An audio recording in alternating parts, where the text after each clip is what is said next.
Hello, welcome to Lalitha's lovely kitchen. இன்னைக்கு நம்ம பார்க்க போற recipe very very interesting and very tasty. It is a breakfast R dinner recipe. நீங்க எப்போ வேணா பண்ணிக்கலாம், எதர் இந்த மார்னிங் ஆர் இந்த ஈவினிங். இது வந்து இடியாப்பம் அண்ட் கடலைக்கறி. இது வந்து ஒரு கேரளா ஸ்பெஷல். நான் வந்து இடியாப்ப மாவு இதில் ஒரு பாக்கெட் எடுத்துட்டு இருக்கேன், 1/2 kg. இது வந்து டிஃப்ரெண்ட் மேக்ஸ் வருது. நான் இது வீட்டில் பண்ணுறது இல்லை, I buy from the shop only. So இப்போ இது வந்து எப்படி ஃபர்ஸ்ட்டு மாவு கிண்டி வச்சுட்டு அதுக்கப்புறமா கடலைக்கறி பண்ணிட்டு then we will see how to make that idiyappam also.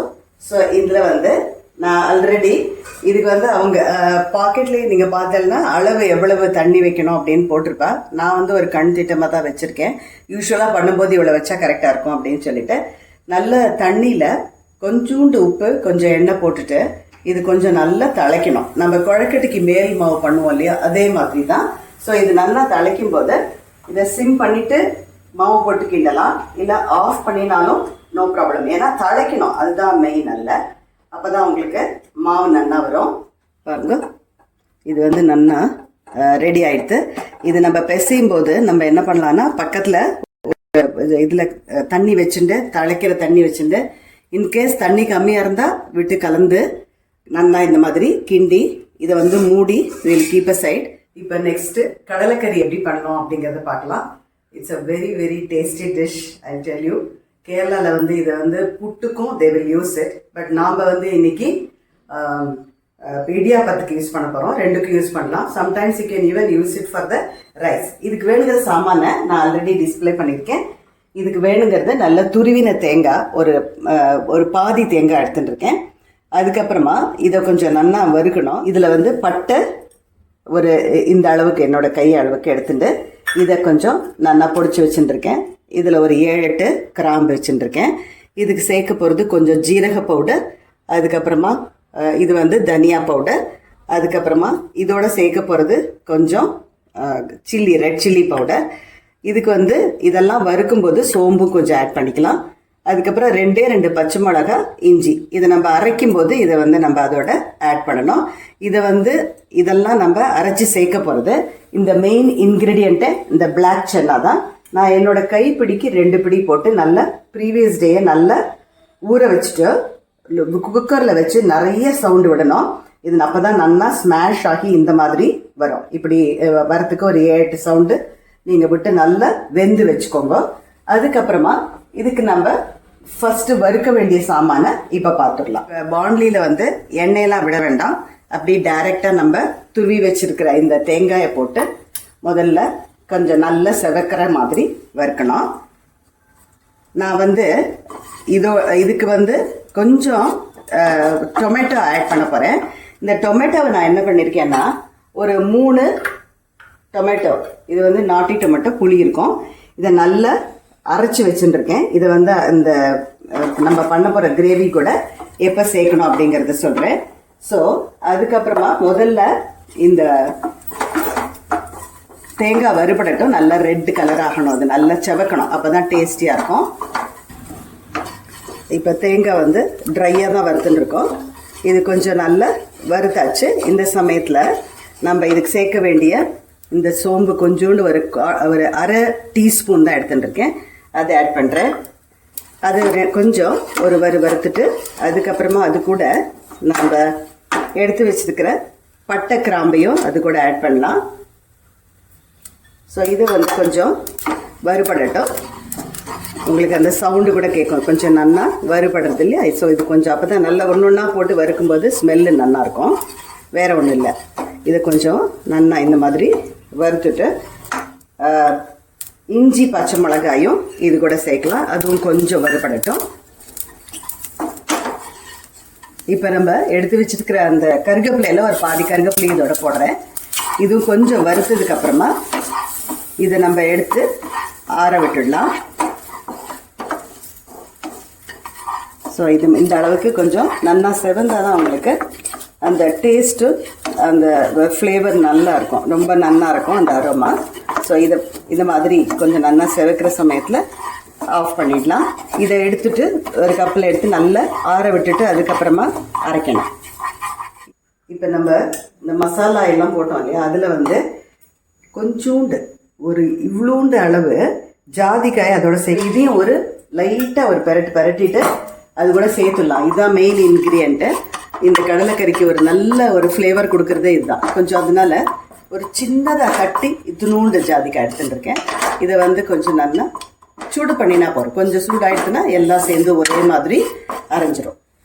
இப்போ குழப்பக்கட்ட மேல் மாவு மாதிரின்னு சொன்னேன் இல்லையா? ஸோ இது பாருங்க, நல்லா கிண்டி மூடி வச்சனால நல்லா வெந்துன்னு இருக்கு. இது வந்து நல்ல ஒரு கன்சிஸ்டன்சியில் இருக்குது. நான் சொன்னேன் இல்லையா, உங்களுக்கு கலக்கும்போது இஃப் யூ ஃபீல் கொஞ்சம் கம்மியாக இருக்குன்னா கொஞ்சம் வெந்நீரை விட்டு கலந்துக்கலாம். That's not an issue.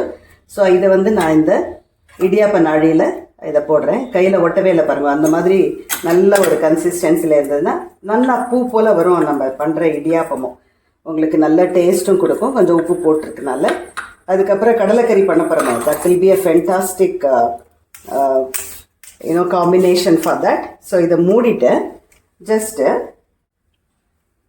So இந்த மாதிரி இதை நம்ம இந்த இட்லி தட்டில் இந்த ஒரு ரவுண்ட் ஷேப்பில் பண்ணி வச்சுட்டோம்னா நம்ம வந்து வெந்து எடுக்கும்போது அது ஒரு மாதிரி இட்லி மாதிரியே இருக்கும். ஸோ இந்த மாதிரி எல்லா மாவையும் நம்ம இட்லி தட்டில் பிழிஞ்சு ஜஸ்ட் ஸ்டீம் தான். இது வந்து ஆக்சுவலாக ரொம்ப ஹெல்த்தியாகவும் ஹெல்தி ஃபுட்டுன்னு சொல்லுவேன். Because there is no much of oil involve இல்லையா? அது மாதிரி இது மாதிரி நம்ம எல்லாத்தையும் பண்ணி நம்ம வந்து இட்லி வேக வைக்கிற மாதிரி குக்கரில் வச்சு இல்லாட்டா ஸ்டீமரில் வச்சு வெந்துக்கலாம். இப்போ பாண்ட்லியில் தேங்காய் எண்ணெய் விட்டுக்கிறேன். இது வந்து டிஷ்க்கு வந்து கொஞ்சம் தேங்காய் எண்ணெய் யூஸ் பண்ணால் நல்லாயிருக்கும். கேரளா டிஷ் இல்லையா, அதனால ஒரு 3 ஸ்பூனு தேங்காய் எண்ணெய் போட்டுருக்கேன். எண்ணெய் சுட்டாச்சு. இப்போ அதில் நான் கடுகு ஆட் பண்ணுறேன். இந்த கடுகு வெடிக்கும் போது நம்ம இதில் வந்து ஒரு 2 ஆனியனை வந்து நான் நல்லா கட் பண்ணி வச்சுருக்கேன். இப்போ இதை போட்டு நல்லா இது வந்து பொன் நிறமாக இதையும் நல்லா ஃப்ரை பண்ணணும். அதுக்கப்புறம் தான் அடுத்தது ஒன்று ஒன்றா நம்ம சேர்க்க முடியும். இப்போ கடுகு பிடிச்சாச்சு. ஆனியன் ஆட் பண்ணலாம்.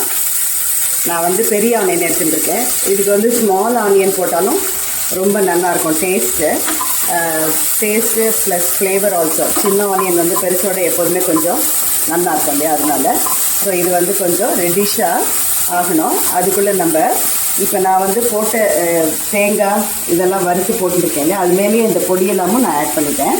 ஸோ இதை என்ன பண்ணோன்னா நல்லா அரைச்சி எடுத்துன்னு வந்துடலாம். இப்போது அதுக்குள்ளே இந்த வெங்காயமும் வதங்கட்டும்.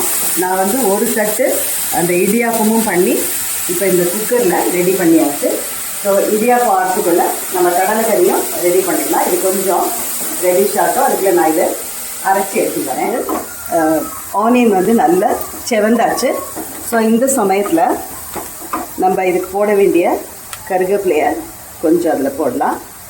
ஸோ அதுவும் கொஞ்சம் வதங்கும். அந்த சமயத்தில் இதுக்கு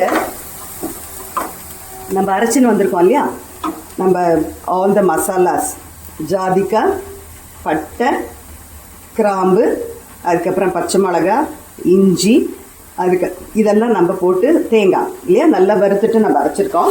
ஸோ இதை இதோட ஆட் பண்ணிவிட்டு ஒரு வாட்டி நல்லா கொதிக்கட்டும். பாருங்க, இப்போ நான் வந்து ஆனியன் கூட நம்ம அரைச்சின்னு வந்த அந்த விழுதை முதல்ல சேர்த்துருக்கேன். ஸோ சேர்த்துட்டு இப்போ நம்ம வெந்து வச்சுருக்கோம் இல்லையா கடலை, இதுக்கு நான் ஆல்ரெடி கொஞ்சம் உப்பு போட்டு வெந்திருக்கேன். அதனால இதை நான் வந்து இது நல்ல ஒரு கொதி வந்ததுக்கப்புறமா இதையும் நம்ம அதில் ஆட் பண்ணிடலாம். நான் இப்போ கடலைக்கு தனியாக உப்பு போட்டு வெந்திருக்கேன். இப்போ இந்த கிரேவிக்கு நம்ம இனிமே தான் ஆட் பண்ணணும். ஸோ இது வந்து நல்ல ஒரு கொதி வரட்டும். கொதி வந்த உடனே நம்ம கடலைக்காயும் அதில் இந்த கொத்துக்கடலையும் அதில் ஆட் பண்ணலாம்.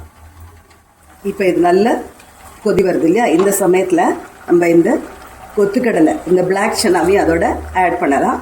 இது ஆட் பண்ணும்போது அதில் இருக்கிற உரப்பு அதெல்லாம் இதுக்கு கொஞ்சம் ஆட் ஆகும். ஸோ இந்த சமயத்தில் நம்ம இதுக்கு சேர்க்க போகிற கொஞ்சம் உப்பு அதையும் இதோட சேர்த்துடலாம். அப்போ தான் எல்லாத்துலேயும் ஒரே மாதிரி உங்களுக்கு அந்த உப்பு பிடிக்கும் கடலையில், அதுக்கப்புறமா ஆனியனில். அதனால இது நல்லா கொதிக்கட்டும்.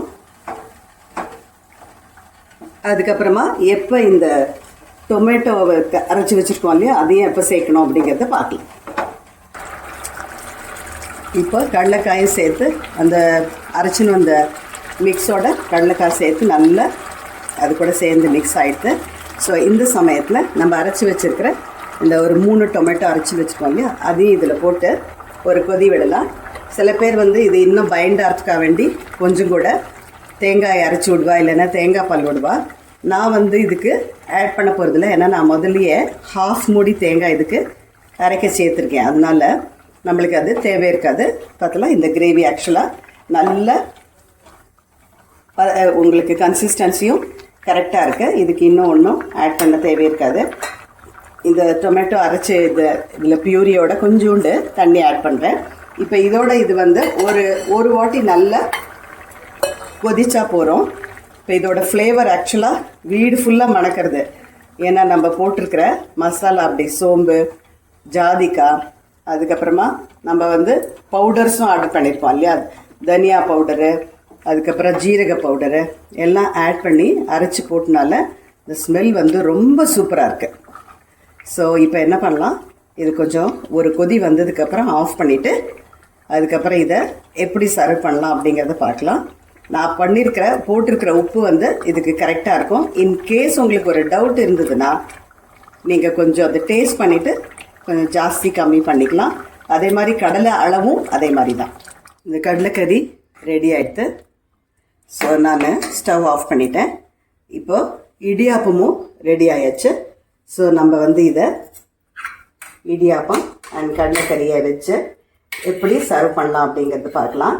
இப்போ நம்ம கடலைக்கறி ரெடி ஆகிட்டுன்னு சொன்னீங்க, ஆஃப் பண்ணிவிட்டு என்ன பண்ணோம், மேலாக அதுக்கு இன்னும் ஒரு ஸ்பூனு தேங்காய் எண்ணெயை போட்டோன்னா இந்த கம்மன மனம் வந்து ரொம்ப சூப்பராக இருக்கும். ஒரே ஒரு கரண்டி. ஸோ இந்த Kerala dish idiyappam and kadalai curry is ready now. And this will be very very tasty. நீங்கள் இந்த இதுக்கு மேலேயும் இடியாப்பம் மேலேயும் கொஞ்சோண்டு தேங்காய் எண்ணெய் விட்டுக்கணும்னா விட்டுக்கலாம். நான் இதுக்கு நிறைய போட்டிருக்கனால நான் இன்றைக்கி இதில் சர்வ் பண்ணும்போது போட போகிறதில்ல. So this will be very very tasty, believe me. நீங்கள் வந்து I hope you like this recipe. You have to try it out, only then you will understand how tasty it is. So try it and enjoy it. Let me meet you in the next lovely video. Bye-bye.